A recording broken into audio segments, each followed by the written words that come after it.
Quero vos saudar com a paz do Senhor. É uma satisfação imensa estar novamente com os irmãos para aprendermos juntos aí as lições da Escola Bíblica Dominical.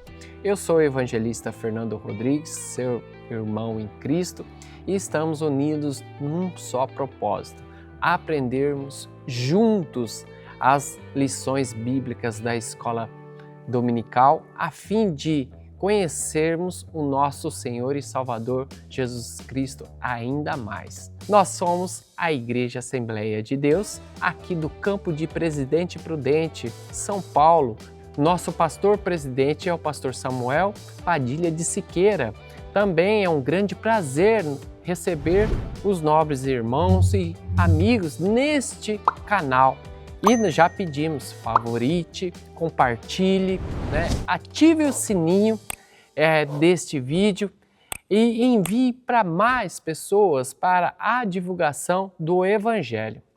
Nesse trimestre, nós estudaremos sobre o Evangelho de João. Entre outros tópicos, nós discutiremos sobre a divindade de Jesus, a obra transformadora do Espírito Santo e os milagres realizados aí pelo Mestre. A crucificação, a sua morte e a sua ascensão, sua ressurreição. Então, nessa primeira feita deste primeiro tópico, nós temos aí a primeira lição, onde que é um estudo introdutório deste Evangelho, o Evangelho de Jesus Cristo, segundo escrito por João. Então, a gente vai analisar a estrutura, nós vamos fazer aí orientação sobre a questão dos objetivos que estão postos aí na lição e na Bíblia. E para nos apoiar nesse estudo, nós teremos como referências comentários aí do pastor Helenay Cabral. Olá, queridos, paz do Senhor Jesus. Que prazer poder estar de volta aqui no canal AD Prudente Oficial e receber de Deus a satisfação de reencontrá-la sob a bênção do nosso Deus e também do nosso presidente, para dialogar com você, que tem nos dado o prazer de poder fornecer subsídios da nossa EBD, a Escola Bíblica Dominical. Como já exposto pelo nosso companheiro, pastor Fernando Rodrigues, a essa altura iniciaremos o segundo trimestre de 2025. Isto só tem sido possível com a sua companhia e com a sua interação. Ao longo desse trimestre, nós teremos assuntos um tanto ortodoxos, voltados para o Verbo que se fez carne, uma leitura feita a partir da ótica do apóstolo João. A primeira lição, que, como já bem dito, falará sobre o Verbo que se tornou em carne, ela apresenta na sua introdução uma ideia do que consiste o Evangelho segundo João. É sabido pelos meus irmãos que a expressão Evangelho, no seu termo mais próximo, nas pesquisas mais simplórias, mais ligeiras, mais superficiais que façamos, a definição ou nomenclatura que se encontra para Evangelho é boas novas. Portanto, é comum entendermos tecnicamente que o Evangelho é de Jesus. Às vezes, nós acabamos por expressar Evangelho de Mateus, de Marcos, Lucas ou Evangelho de João. É claro que quando o fazemos sem quaisquer outros interesses e como uma força de expressão. Mas a grande verdade é que o Evangelho é de Jesus, escrito conforme segundo Mateus, Marcos, Lucas e, claro, agora majoritariamente escrito por João. Bem, dentro da perspectiva evangelística, biblicamente falando, nós temos aqueles que são conhecidos como sinóticos, e eu me refiro a Mateus, Marcos e Lucas, que enxergaram o Messias por um ângulo muito parecido. Mas João é conhecido pela sua imparcialidade. o discurso a respeito do Cristo nas páginas do Evangelho conforme João trazem consigo informações históricos, narrativas, acontecimentos que raramente são encontrados ou revistos nos evangelhos que me referi. Esse é um dado que eu considero muito importante e que corrobora com o ponto de vista autoral, a saber, do pastor Elienay Cabral, quando dera as suas considerações introdutórias. No primeiro momento, portanto me refiro ao tópico inicial, nós temos o título O Evangelho de João. E, em princípio, o autor se preocupa em falar sobre a autoria e a data. Bem, com relação à autoria, a própria nomenclatura do título já deixa-nos muito esclarecidos que o Evangelho não levaria o nome de João se não fosse escrito por João, ok? Essa é uma informação óbvia, mas embora seja óbvia, precisa ser esclarecida, visto que dentro do próprio Evangelho, na altura do capítulo 21, especificamente os versos 20, 24, deflagram que João é o autor do referido Evangelho, o que também é reforçado nos escritos dos pais da Igreja, tendo em vista que o Novo Testamento tem agora a sua canonização num período a posteriori. A declaração citada por Paulo quando se dirigir a Timóteo, que toda a escritura divinamente inspirada é proveitosa para ensinar, redarguir, corrigir, instruir em justiça, a fim de que o homem de Deus seja perfeito e perfeitamente instruído para toda boa obra, é uma declaração que tecnicamente abarca, em sua maioria, os textos veterotestamentários, textos do Antigo Testamento. A Bíblia neotestamentária, até porque essa citação paulina está em acontecimento, enquanto os livros ainda não haviam sido compilados e, portanto, canonizados, acontece a posteriori e, portanto, além do registro de João 21, os próprios pais da Igreja reforçam que se trata de um escrito joanino. Bem, por outro lado, vale destacar a data, que possivelmente permeia entre as décadas de 80 a 90 depois de Cristo. Um dado muito interessante, porque os outros evangelhos, a começar com o Proto-Marcos, que foi protótipo, que foi exemplo para os demais escritos evangelísticos, foram escritos em décadas muito antecedentes a essa. João foi o discípulo que mais vivera, não é? E, portanto, muito possivelmente, a época em que esse evangelho fora escrito está próxima àquela em que ele também escrevera as cartas e o livro revelativo, a saber, o livro do Apocalipse.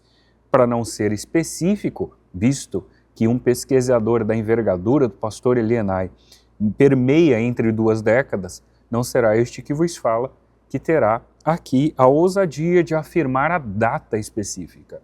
Entre as décadas de 80 a 90 depois de Cristo, possivelmente esse escrito se estivera então definido. Num segundo momento, vale destacar o propósito do Evangelho. E a pergunta que não quer calar dentro desse contexto é: para que este Evangelho fora escrito? A resposta claramente é detalhada pelo pastor Elienay Cabral. O objetivo do Evangelho conforme João tem como um propósito oficial levar o leitor a crer que Jesus é o Cristo. Portanto, para além de outras interpretações, alegações, ilações, a declaração que mais se fundamenta enquanto propósito nesse Evangelho é aquela: entender, levar o leitor a crer que Jesus é o Cristo.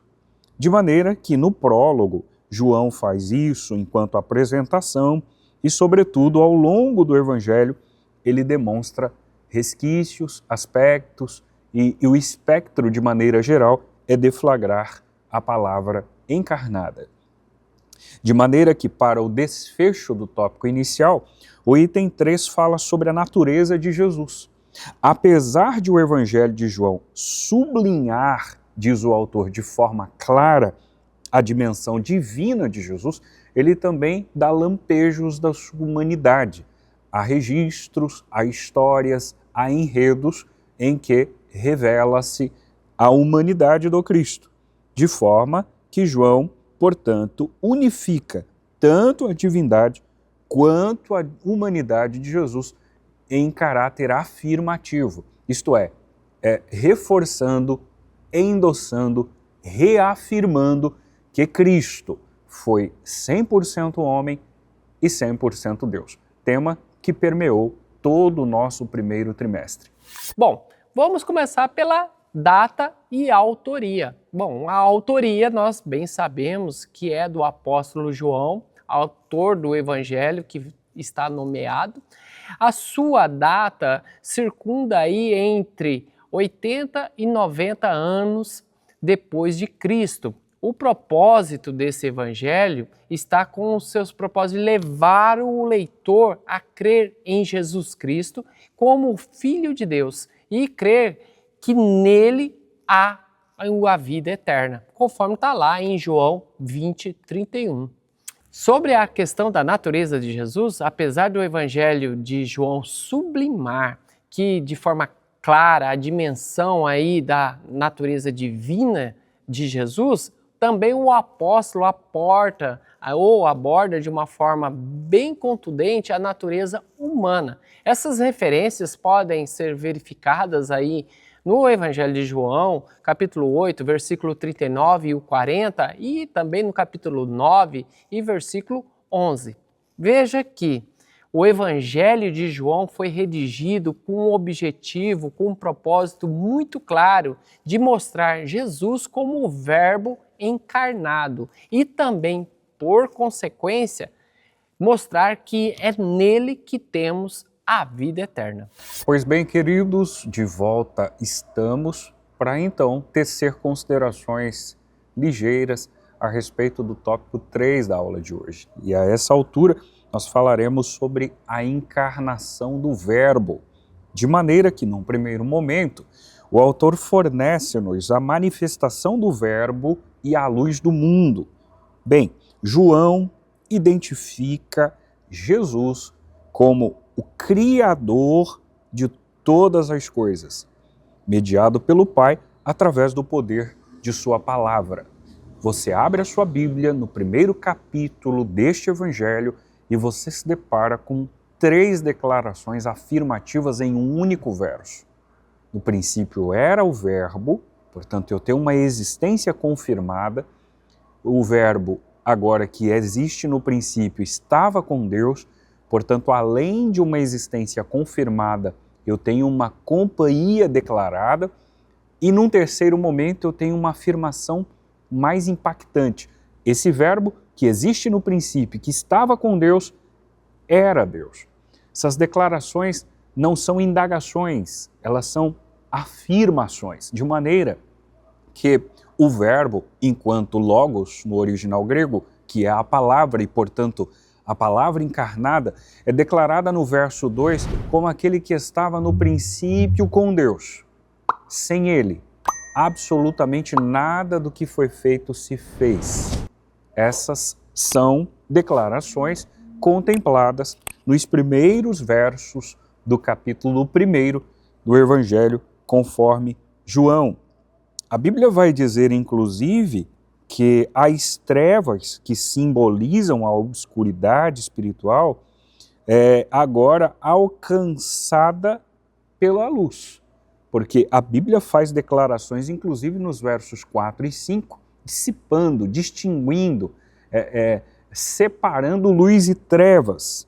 De maneira que Deus enviou João Batista para testemunhar e proclamar sobre a luz. Os versos 6 a 8 do capítulo 1 registram esse fato. A verdadeira luz é Cristo, diz o autor, que foi anunciado por João, mas que os homens decidiram rejeitar. Agora, num segundo momento, vejamos que o autor cita o privilégio de nos tornarmos filhos de Deus. Em que consiste o privilégio de nos tornarmos filhos de Deus.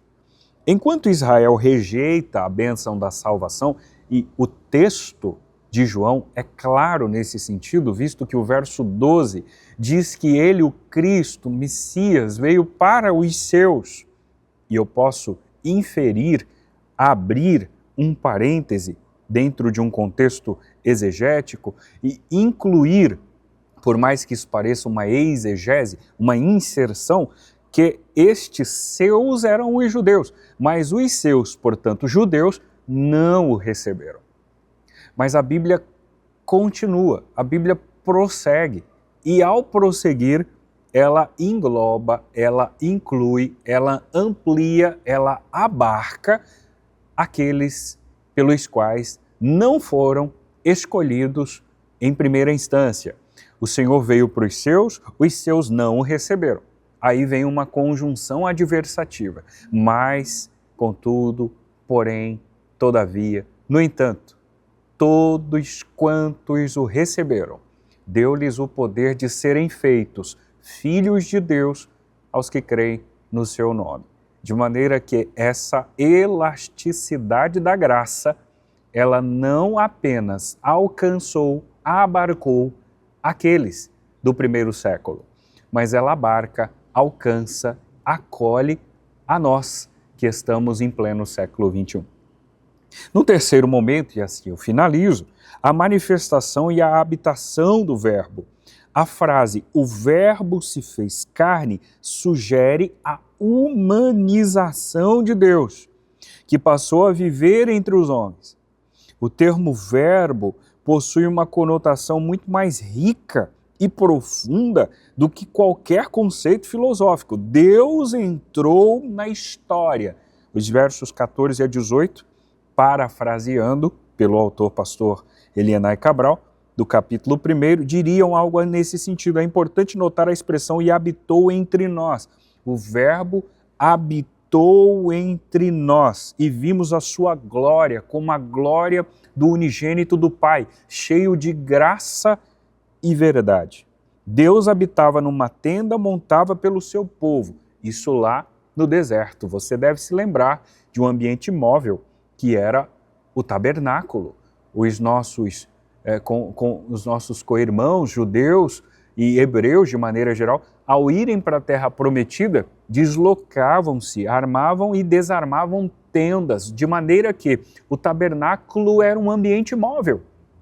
Mas agora, de acordo com as palavras do evangelista, ele reside entre nós, representando a manifestação plena da presença divina no mundo. Querido, hoje, você que me ouve, que serve ao Senhor, é templo e morada do Espírito de Deus, de maneira que ao ser templo de Deus, você respectivamente abarca a Santíssima Trindade. Louvemos ao Senhor Jesus por isso, porque o nome disso é graça. Tanto doutrinariamente quanto biblicamente, a manifestação do Verbo que se fez carne.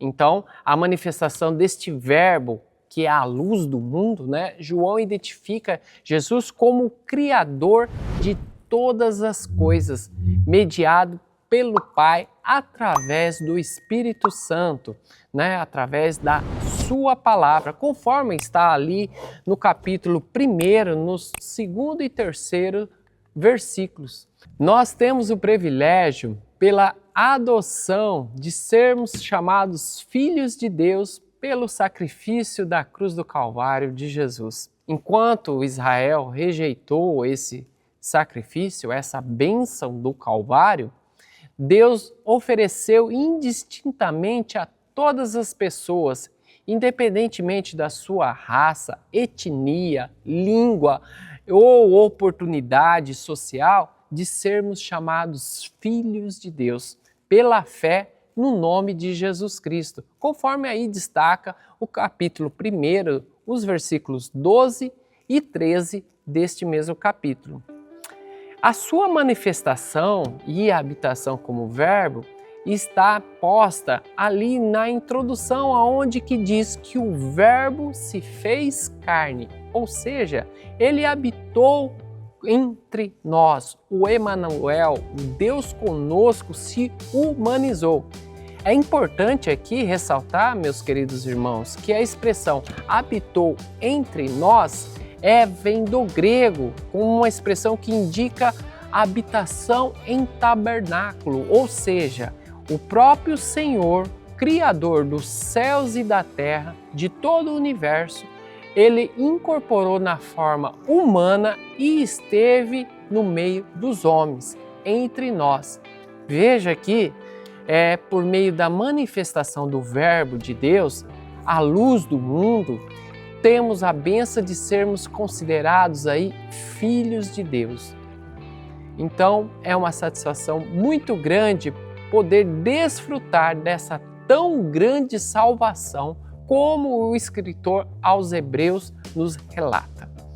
Foi uma satisfação muito grande estar com vocês nesses momentos. Reafirmo e peço, envie, encaminhe, favorite esse vídeo.